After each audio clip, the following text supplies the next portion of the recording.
Hi friends, అందరూ ఎలా ఉన్నారు? ఇవాళ వీడియోలో వచ్చేసరికి మనం నార్మలైజేషన్ ప్రక్రియ అంటే ఏంటి? సో, అయితే మనం గతంలో చూసినట్లయితే ముందు ఒక వీడియో చేసి పెట్టానన్నమాట. సో, వీడియోలో ఏంటి అనుకున్నట్లయితే మనకి 10-15 మార్కులు వచ్చేసరికి పెరిగే అవకాశం అయితే ఉందని చెప్పేసి చెప్పడం జరిగింది. అయితే చాలామంది వచ్చేసరికి అన్న ఏ షిఫ్ట్‌కి మనకి పెరిగే అవకాశం ఉందని చెప్పేసి కామెంట్ చేశారన్నమాట. అలాగే దాంతో పాటే వాళ్ళకి సంబంధించి షిఫ్ట్‌లు అయితే అంటే నేమ్ చెప్పి సో, అవి మనకి టఫ్‌గా పెరిగే అవకాశం ఉందా? లేకపోతే మనకి ఎన్ని మార్కులు పెరిగే అవకాశం అయితే ఉందని చెప్పేసి వాళ్ళు అడిగారన్నమాట. అయితే చాలా మందికి ఇంకా మనకి ఈ నార్మలైజేషన్ ప్రక్రియ అంటే ఏంటి అని చెప్పేసి తెలీదనమాట. అసలు ఈ నార్మలైజేషన్ ప్రక్రియ అంటే ఏంటి? దీనివల్ల ఏంటి ఉపయోగం? అసలు ఈ నార్మలైజేషన్ ఇది ఎందుకు మనకి ఇంట్రొడ్యూస్ చేశారని చెప్పేసి చాలా మంది తెలీదు. అయితే ఈ వీడియోలో నేను మీకు క్లారిటీ అంతా ఇస్తూ మొత్తం క్లారిటీ ఇస్తానండి. క్లారిటీతో పాటే నేను మీకు ఇంకొక అప్డేట్ అయితే ఇస్తాననమాట. సో, అయితే మనకి 3 షిఫ్ట్‌లు వాళ్ళకేంటంటే ఎగ్జామినేషన్ పేపర్ అనేది చాలా టఫ్‌గా అయితే పడ్డదనమాట.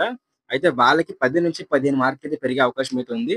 అలాగే మనకి ఇంకొక 3 షిఫ్ట్‌ల వరకు చూసుకున్నట్టయితే పేపర్ అయితే ఈజీగా ఇచ్చారు. అంటే మోడరేట్‌గా ఇచ్చారని చెప్పేసి మనకైతే అవగాహన వచ్చాయన్నమాట. సో, మనకి అప్డేట్ అయితే వచ్చింది. అయితే వాళ్ళకి మైనస్ మార్కులు కూడా చేసే అవకాశం అయితే ఉందన్నమాట. అంటే వాళ్ళకి చూసుకున్నట్లయితే వాళ్ళకి కొంత మార్కులనేవి ఈ నార్మలైజేషన్ ప్రక్రియలో తగ్గే అవకాశం కూడా ఉందని చెప్పేసి మనకు తెలియజేయడం జరిగిందన్నమాట. అయితే నార్మలైజేషన్ ప్రక్రియ అంటే ఏంటని చెప్పేసి నేను ముందుగా మాట్లాడబోతున్నాను. అయితే దానికోసం చెప్పే ముందు మీలో ఎవరైనా సరే మీ రెస్పాన్స్ షీట్‌ని ఇంకా మీ కీని చెక్ చేసుకున్నట్లయితే వెంటనే చెకౌట్ చేసుకోండి. మీ రెస్పాన్స్ షీట్‌ని మీరు డౌన్‌లోడ్ చేసుకొని అందులోని మీకు ఎన్ని మార్కులైతే మీరు కరెక్ట్‌గా పెట్టారో లేదని చెప్పి చెక్ చేసుకోండి. సో, అది ఎట్లా మనం చెక్ చేసుకోవాలని చెప్పేసి కూడా నేను డెడికేటెడ్ వీడియోస్ పెట్టానన్నమాట. సో, ఆ రెస్పాన్స్ షీట్ డౌన్‌లోడ్ చేసుకొని మీరు ఎన్ని మార్కులు కరెక్ట్‌గా పెట్టారో కామెంట్ చేయండి. సో, మీరు ఫస్ట్ కామెంట్ ఏం చేయాలనుకున్నట్లయితే మీరు రెస్పాన్స్ షీట్‌లో ఎన్ని మార్కులు పెట్టారు ఓకేనా? సో, రెస్పాన్స్ షీట్‌లో మీకు ఎన్ని కరెక్ట్ ఆప్షన్స్ వచ్చాయని చెప్పేసి కామెంట్ చేయండి. దాంతో పాటే మీకు ఏ షిఫ్ట్‌లో రాసారు ఓకే? మీరు మనకి మే 3, మే 4 ఓకే. మే 2 తారీఖులనైతే మనకి ఎగ్జామ్ జరిగింది కదా! అయితే మీకు ఎన్ని మార్కులొచ్చాయి? అలాగే మీరు ఏ షిఫ్ట్‌లో అంటే మార్నింగ్ షిఫ్టా? ఆఫ్టర్‌నూన్ షిఫ్టా? మే 2 రాసారా? మే 3 రాసారా? 4 రాసారా? కలిపి కామెంట్ చేయండి. ఓకే. మీ మార్కులతో పాటు మీరు ఏ రోజు ఏ షిఫ్ట్ రాసారో కామెంట్ చేయండి. మీకు ఎన్ని మార్కులు అంటే మీకు ఎన్ని నార్మలైజేషన్ ప్రక్రియ పూర్తయిన తర్వాత ఎన్ని మార్కులు వచ్చే అవకాశం ఉందని చెప్పేసి నేను మీకు చెప్తానన్నమాట. సో, ముందుగా మీరేంటి అనుకున్నట్లయితే ముందుగా మీరు చూసుకున్నట్లయితే మీరు రెస్పాన్స్ షీట్‌ని డౌన్‌లోడ్ చేసుకోండి. రెస్పాన్స్ షీట్ డౌన్‌లోడ్ చేసుకొని చూసుకోండి. ఆల్రెడీ రెస్పాన్స్ షీట్‌ని డౌన్‌లోడ్ చేసుకొని మీకు ఎన్ని మార్కులొస్తాయి మీకు తెలిసినట్లయితే వెంటనే కామెంట్ చేయండి. తెలియకపోయినట్లయితే ఇప్పుడు మీరు ఇక్కడ మొత్తం ఈ డీటెయిల్స్ మొత్తం ఎంటర్ చేసి రెస్పాన్స్ షీట్ డౌన్‌లోడ్ చేసుకోండి. అయితే ఇప్పుడు నేను మీకు ఈ యొక్క మార్కులకు సంబంధించి ప్రక్రియ ఎన్ని మార్కులు తగ్గుతాయి, ఎన్ని మార్కులు పెరుగుతాయి, ఎవరికి పెరుగుతాయి, ఎవరికి తగ్గుతాయి అని చెప్పే ముందుగా మీకు నార్మలైజేషన్ ప్రక్రియ ఏంటో చెప్తానన్నమాట. సో, నార్మలైజేషన్ ప్రక్రియ ఏంటి అనుకున్నట్లయితే మనకి ఎగ్జామ్ అనేది 3 రోజులు జరిగిందండి. ఒకటి ఓకే. మే 2 రోజు జరిగింది. మే 3 జరిగింది. ఓకే. ఇంకా మే 4 కూడా మనకి ఎగ్జామ్ కండక్ట్ చేశారనమాట. ఓకే. ఇక్కడ మనం చూసుకున్నట్లయితే ఇందులోని ఆఫ్టర్‌నూన్ సెషన్ జరిగింది. మార్నింగ్ సెషన్ జరిగింది. ఆఫ్టర్‌నూన్ సెషన్ జరిగింది. మార్నింగ్ సెషన్ జరిగింది. అయితే ఇక్కడ మనం చూసుకున్నట్లయితే మనం అబ్జర్వ్ చేయాల్సిన విషయం ఏంటి అనుకున్నట్లయితే మొత్తం 6 సెషన్‌లు మనకు జరిగిందనమాట. అయితే ఈ 6 సెషన్‌లోని అన్ని సెషన్‌లు కూడా మనకి ఒకే పేపర్ ప్రకటనలు అయితే ఇవ్వరనమాట. ఒకే పేపర్ ప్రక్రియ అయితే ఇవ్వరు. కొన్ని వచ్చేసరికి చాలా హార్డ్‌గా ఇస్తారు. కొన్ని వచ్చేసరికి చాలా కొంచెం ఈజీగా ఇస్తారు. కొన్ని మోడరేట్‌గా అయితే ఇస్తారనమాట. అయితే ఇక్కడ చూసుకున్నట్లయితే ఎవరికైతే హార్డ్‌గా అయితే క్వెషన్ పేపర్ ఇచ్చారో ఆ హార్డ్‌గా ఇచ్చిన వాళ్ళకి కొన్ని మార్కులైతే యాడ్ చేస్తారనమాట. కొన్ని నార్మలైజేషన్ ప్రక్రియ ద్వారా సో, మనకి కొన్ని మార్కులైతే వాళ్ళకి యాడ్ చేసి వాళ్ళు పాస్ అయ్యే విధంగా మనకి చేస్తారనమాట. సో, పాస్ అయ్యే విధంగా వాళ్ళకి అలాగే దాంతో పాటే వాళ్ళకి సంబంధించి మార్కులు కూడా ఇంక్రీజ్ అయ్యే అవకాశం అయితే ఉంటుందన్నమాట. ఓకే. నార్మలైజేషన్ ప్రక్రియ. అలాగే ఎవరికైతే ఈజీగా ఇస్తారో వాళ్ళకి కొన్ని మార్కులనేవి మైనస్ కూడా అయ్యే అవకాశం ఉంటుంది. ఎందుకంటే పేపర్ చాలా ఈజీగా ఇచ్చారు కాబట్టి మైనస్ అయ్యే అవకాశం కూడా ఉంది.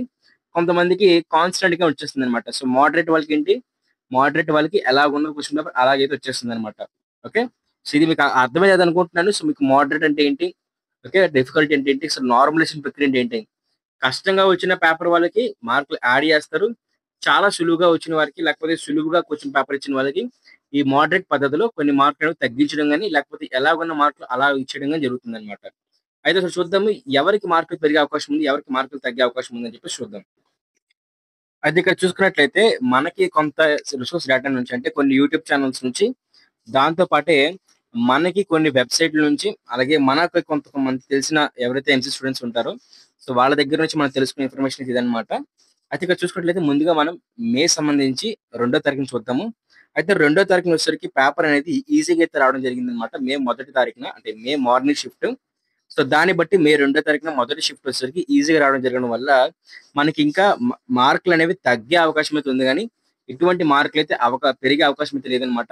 అవి కూడా తగ్గే మార్కులు కూడా మనకి అప్రాక్సిమేట్ గా మరి మీకు అర్థమైంది కదా.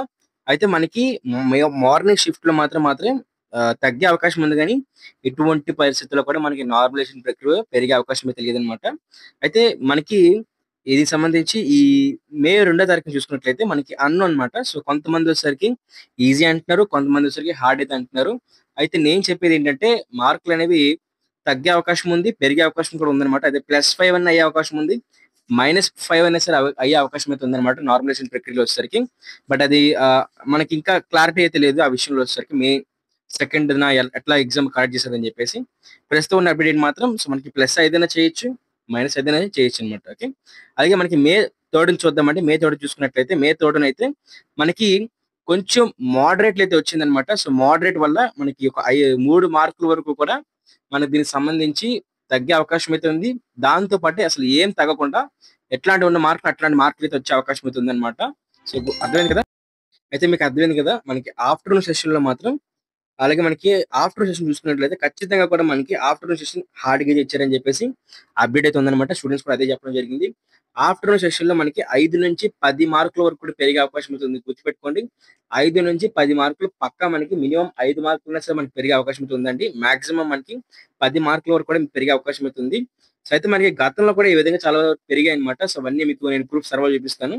అయితే మనకి గతంలో కూడా ఈ విధంగా పెరిగాయి. సో ఎంసెట్‌లో మనకి ఎప్పటి నుంచో పెరుగుతున్నాయన్నమాట. ఓకే.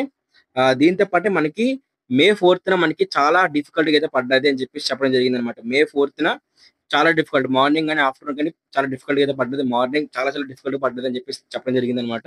సో ఖచ్చితంగా 10 మార్కులు అయితే యాడ్ చేస్తారు. అలాగే 8-10 మార్కులు వచ్చేసరికి మనకి ఆఫ్టర్ సెషన్‌లోకి అయితే యాడ్ చేస్తారనమాట. సో శుభవార్త అయితే ఇది అందరికిని. సో ఎవరైతే మే 4థ్ రాసారో వాళ్ళకి ఖచ్చితంగా మీరు 30 మార్కులు తెచ్చుకుంటే అందులో 10 మార్కులు 50 మార్కులు తెచ్చుకుంటే 10 మార్కులుగా యాడ్ అయితే అవుతాయన్నమాట. సో దీంతో పాటే మరి దీంతో పాటే ఎంసెట్‌కి సంబంధించి ఎప్పటికప్పుడు లేటెస్ట్ ఇన్ఫర్మేషన్ కోసం ఖచ్చితంగా ఛానెల్ సబ్స్క్రైబ్ చేసుకోండి. సబ్స్క్రైబ్ చేసుకొని సో మీకు లేటెస్ట్ ఇన్ఫర్మేషన్ కోసం ఖచ్చితంగా టెలిగ్రామ్ ఇంకా వాట్సాప్ ఛానెల్‌లో జాయిన్ అయితే అయిపోండి. సో దాంతో పాటు మీకేమైనా డౌట్స్ ఉంటే ఖచ్చితంగా కామెంట్ చేయండి. ఫస్ట్‌గా మీరు ఏ షిఫ్ట్ రాసారు? మీకు ఎన్ని మార్కులు రెస్పాన్స్ షీట్‌లో కరెక్ట్‌గా అయ్యాయి? మీరు ఏ షిఫ్ట్ ఓకేనా? ఏ మార్నింగ్ రోడ్ రాసారని చెప్పేసి మొత్తం కామెంట్ చేయండి. నేను మీకు ఎన్ని మార్కులు పెరిగే అవకాశం ఉందని చెప్పేసి కామెంట్ చేస్తానన్నమాట. So okay. దీంతో పాటే మనకి రిజల్ట్స్ కూడా మనకి త్వరలో అయితే మనకి మే 20 తారీఖున అయితే రాబోతున్నాయన్నమాట. తొందరలోనే మనకి ఒక వారం రోజుల్లోని ఫైనల్‌గా కూడా రిలీజ్ చేయబోతున్నారు. సో ఇంకా అబ్జెక్షన్స్ రైజ్ చేసుకోకపోతే అబ్జెక్షన్స్ రైజ్ చేసుకోండి. దాని వల్ల కూడా మనకి మార్కులు పెరిగే అవకాశం అయితే ఉందన్నమాట. అందరూ కూడా వీడియోని లైక్ చేయండి. లైక్ చేసి సబ్స్క్రైబ్ మాత్రం చేసుకొని, సబ్స్క్రైబ్ చేసుకొని పక్కన కనిపిస్తున్న బెల్ నోటిఫికేషన్ క్లిక్ చేసి ఆల్ అయితే పెట్టుకోండి. Thank you friends. By by.